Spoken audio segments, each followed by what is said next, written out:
Hello world, it is Thursday, February 4th, 2021. I'm a little earlier than I normally do this, but from what I can see outside, it looks pretty clear right now. But it is cold, and I think it will be cold for the next few days anyway. So if you go out, bundle up, but if you can, get some sunshine. It's good for you. Today's devotional is entitled Unprecedented, written by Fiwa Longeni. And Fiwa bases the devotion upon Philippians chapter 4, verse 6. Do not worry about anything, but in everything through prayer and petition with thanksgiving, present yourselves to God. And Fiwa writes, unprecedented, a word that tastes sour after the year that recently ended and continues to seep into our now.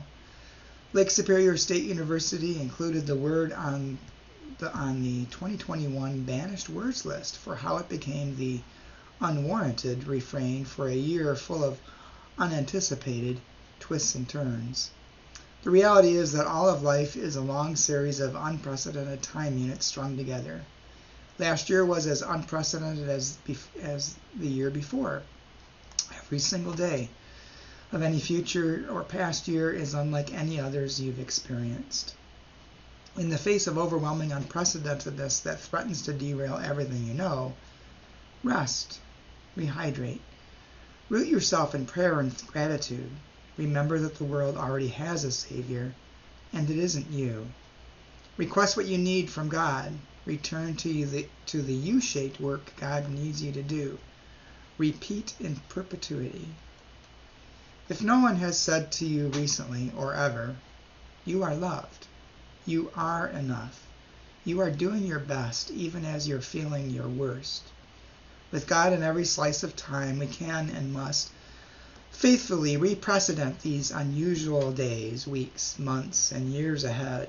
Indeed, God tends to be most active in those uncertain liminal spaces. And Fiwa's prayer. Lift our worries from our minds and spirits, faithful God. Help us perceive your presence and activity in and all around us. Find us, fling us into a world that is unraveling from the slow sin of normalcy, a privilege most of the world cannot enjoy. Reveal the beautifully diverse possibilities you're inviting into our work and our very selves. Accept our gratitude for being with us through it all. Amen.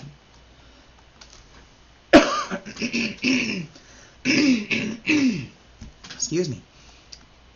Well, this devotion does remind us that there was only one Savior, and it's not us. So it's not up to us. It's not up to only us, I should say. We are an integral part of God's work in the world, but there always is a time when we need to rest. We see Jesus doing that constantly continually, I should say, not constantly, continually in the Bible, taking time to go off to pray by himself, to a deserted place, to a mountain, someplace that, I guess, brings him comfort and closeness to God. And we all need that. And after this last year, more than ever, I think. But know that you are enough, and know that you are loved, and let that sustain you. And it's okay if there are days in which you have difficulty even doing the simplest of tasks. Just know that you are loved, and tomorrow is another day, and we will get through this.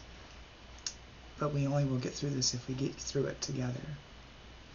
And I would say also, if you need help, don't be afraid to reach out. It's okay. Especially if you're one of those people who is always the caregiver.